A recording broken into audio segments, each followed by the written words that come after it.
Merci à l'IFID de nous avoir invités pour qu'on puisse présenter les actions du secteur de la nutrition animale. Donc, c'est les deux syndicats du secteur de la nutrition animale des aliments composés.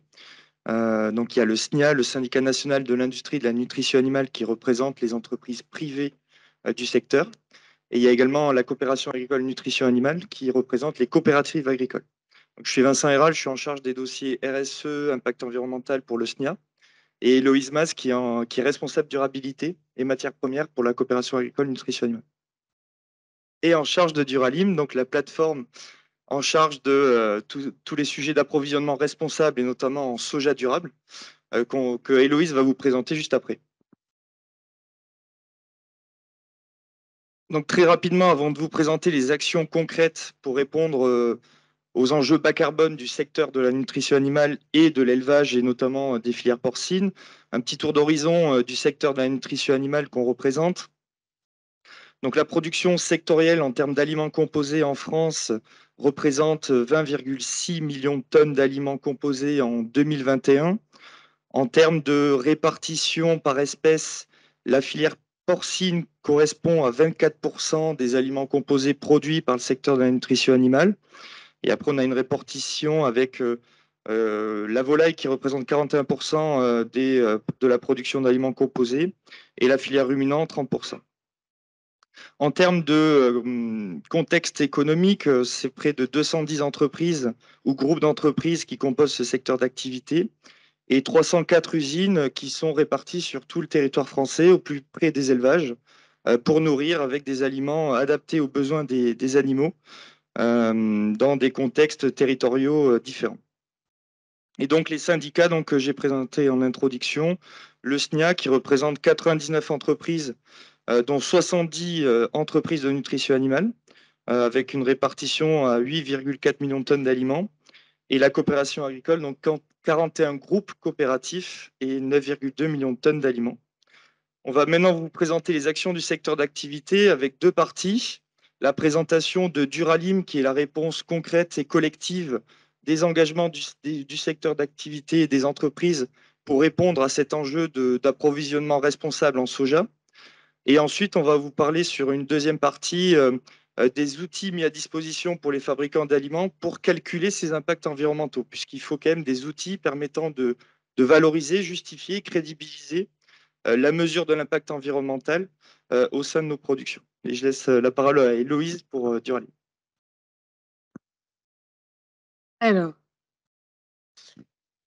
donc je vais vous parler du soja non déforestant, notamment dans le cadre de Duralim et des actions mises en place par les fabricants d'aliments pour faire du soja non déforestant le standard du marché, qui est l'objectif et la volonté des fabricants d'aliments aujourd'hui.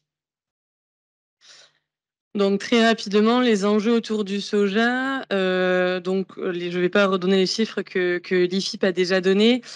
Donc, rapidement, dans la ferme France, en 2019-2020, les origines du soja sont celles que vous avez à l'écran.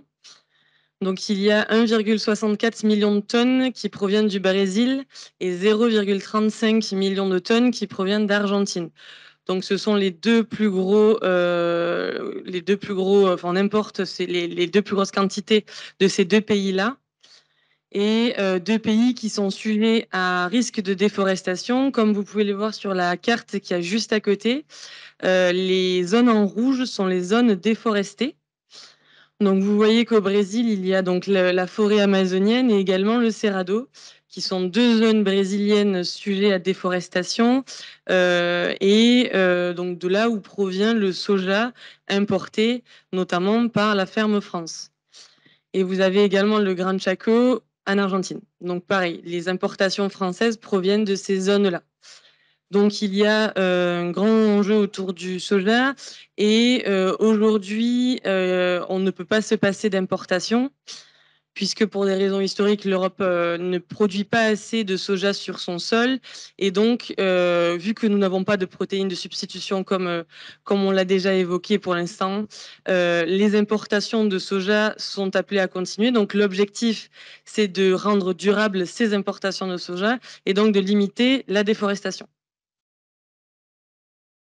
Donc également, je vous ai mis schéma sur le flux des importations et des exportations de soja pour montrer donc que la Chine est également un gros importateur et importateur de soja, mais que l'Europe est consommatrice de 40% des flux de tourteaux. Donc, même si elle importe assez peu de soja, ça représente que 10% des flux mondiaux de graines par rapport à la Chine, on importe énormément de tourteaux. Donc, l'action de l'Europe et donc de la France et des fabricants d'aliments est importante, voire essentielle, pour lutter contre la déforestation au Brésil et en Argentine. Les fabricants d'aliments ont mis en place plusieurs actions pour limiter donc l'importation de soja déforestant. Il y a eu donc dans le cadre de Duralim, qui est la plateforme qui vise qui est en faveur de la durabilité de l'alimentation des animaux d'élevage. Donc toutes les parties prenantes se sont engagées en 2018 à ne n'utiliser en 2025 que des matières premières durables. Donc avec un objectif de zéro déforestation. Donc ce qui signifie que la ferme France importera uniquement du soja non déforestant. Donc Duralim a travaillé à mettre en œuvre cet objectif global. Donc je vous parlerai après des travaux de Duralim. Et donc là, c'est les fabricants d'aliments eux-mêmes se sont emparés du sujet et ont signé un manifeste, le manifeste des fabricants d'aliments en février 2022, qui ils s'engagent à n'utiliser à ce que 100% du soja utilisé par les fabricants d'aliments en 2025 soit non déforestant, selon les lignes directrices, en utilisant donc les lignes directrices soja de la FEFAC. Donc c'est un schéma particulier. Il y a plusieurs schémas qui sont compatibles FEFAC, et donc le soja à utiliser est celui qui rentre dans les clous de l'Europe, des schémas européens de la FEFAC. Et donc il y a des paliers, 50% d'ici fin 2022, 75% en 2023 et 100% en 2025. Voilà l'objectif des fabricants d'aliments. Et pour contrôler cet engagement-là, Duralim a mis en place un observatoire, l'observatoire du risque de déforestation importée, les chiffres de la deuxième version devraient sortir bientôt. Et donc cet observatoire-là permet de quantifier et de rationaliser le risque de déforestation lié au flux de soja. Donc en fait, il y a deux aspects. Il y a premièrement pour les entreprises de pouvoir quantifier la part de soja déforestante et donc non déforestante dans leurs produits, dans leur panier de matières premières utilisées. Et il y a également un autre chiffre, donc un chiffre agrégé sur la part de soja non déforestante utilisée par la ferme France. Donc, dans la deuxième version, l'observatoire intègre la zone argentine également du Gran Chaco, comme je vous ai présenté plus tôt, dans son calcul. Donc voilà, ça permet vraiment d'évaluer l'empreinte soja potentiellement à risque de déforestation, sur lesquelles on n'a pas de preuve que le soja est non déforestant. Toujours dans cette idée de faire du soja non déforestant le standard du marché d'ici 2025. Et enfin, cette volonté participe à la décarbonation de l'élevage, comme les chiffres évoqués plus tôt. Le Duralim a réalisé une étude en 2020 sur le surcoût du soja durable sur les aliments composés. Les résultats sont à prendre avec précaution, puisqu'avec le cours des matières premières et avec la fluctuation actuelle des matières premières, il conviendrait d'actualiser l'étude. Mais donc, l'utilisation de matières premières durables non déforestantes permet de réduire de 14% les émissions de CO2 sur l'étape de fabrication des aliments composés. Donc, ça répond à la question qu'il y avait sur le chat. Donc, l'utilisation de soja non déforestant permet de décarboner l'élevage. Et donc, les fabricants d'aliments s'investissent sur ce sujet-là pour participer à la décarbonation de l'élevage. Et donc, ça représente une économie de 75 tonnes équivalent carbone par tonne d'aliments produites. Donc voilà, donc les premiers chiffres de l'observatoire devraient sortir bientôt. Donc restez connectés, comme on dit, et vous les aurez prochainement disponibles. Voilà. Et donc désormais, je vais passer la parole à Vincent sur également donc un autre aspect sur lequel les fabricants d'aliments s'engagent, c'est sur donc l'évaluation de l'impact environnemental des aliments composés pour pouvoir calculer l'impact environnemental. Voilà. Merci Héloïse. Oui, c'est important parce que là, on a concrètement matérialisé comment les fabricants d'aliments s'engageaient, donc par de la substitution de matières premières moins impactantes. Mais tout ça, il faut pouvoir le calculer, pouvoir le prouver et pouvoir le valoriser derrière. Donc tout ça, ça passe par des méthodologies de calcul d'impact environnemental que je vais vous présenter aujourd'hui, spécifique au secteur de la nutrition animale, mais qui est bien entendu connecté avec les filières amont, les productions animales, par un jeu de calcul et de transmission de données. Tout d'abord, pour planter le décor, aujourd'hui, les fabricants d'aliments, c'est un peu la problématique et la base du constat sur le calcul des impacts environnementaux. Les fabricants d'aliments en France ont plusieurs outils de calcul, méthodologies et bases de données à disposition.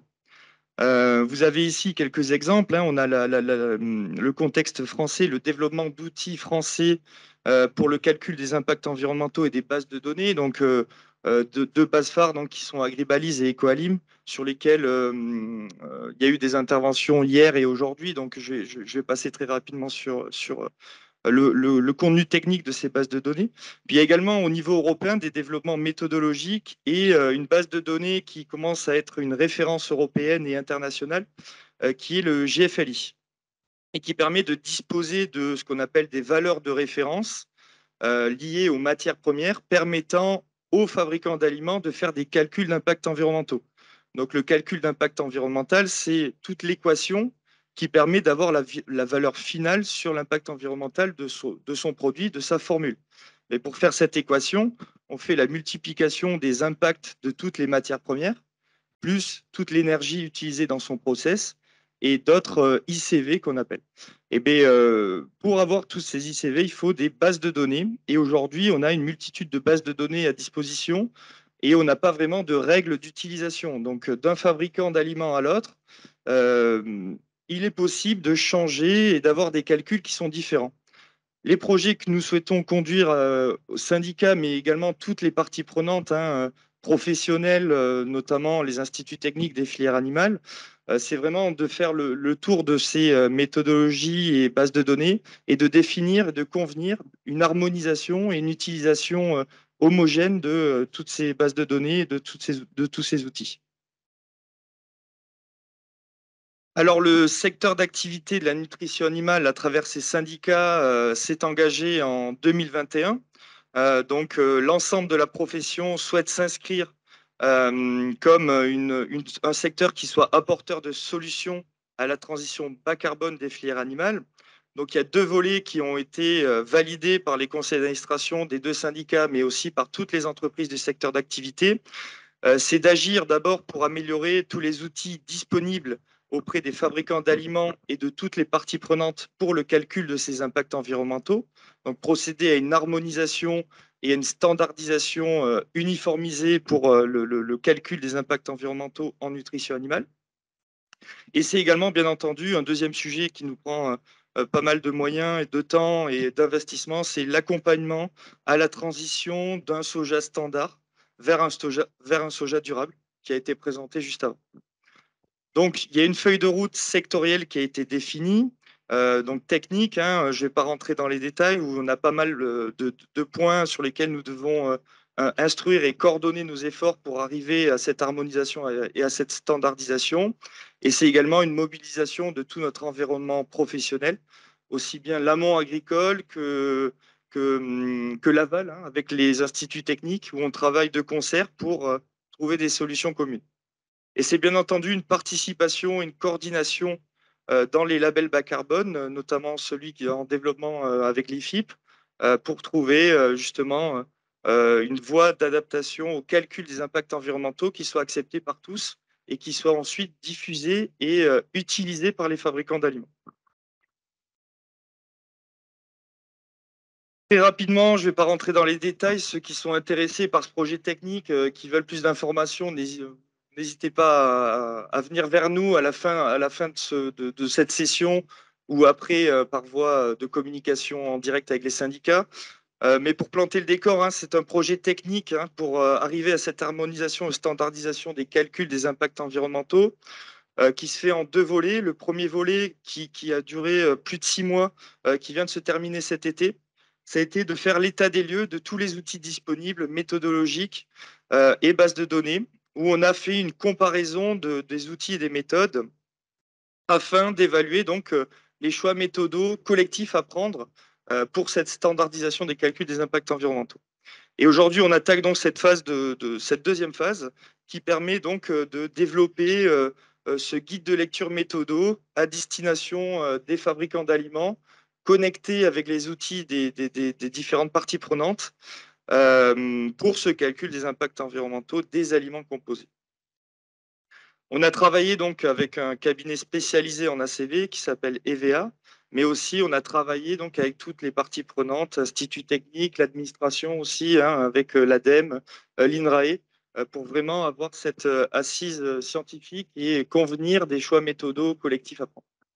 Et le but, hein, c'est d'arriver dans cette troisième phase à un développement du calcul des impacts par les fabricants d'aliments et qui puissent transmettre des données qui soient fiables et vérifiables selon ce cadre méthodologique auprès de l'amont agricole et qui permettrait du coup de valoriser toutes les bonnes pratiques, notamment quand on parle de bonnes pratiques, c'est la formulation bas carbone, c'est valoriser un soja classifié durable au lieu d'un soja standard.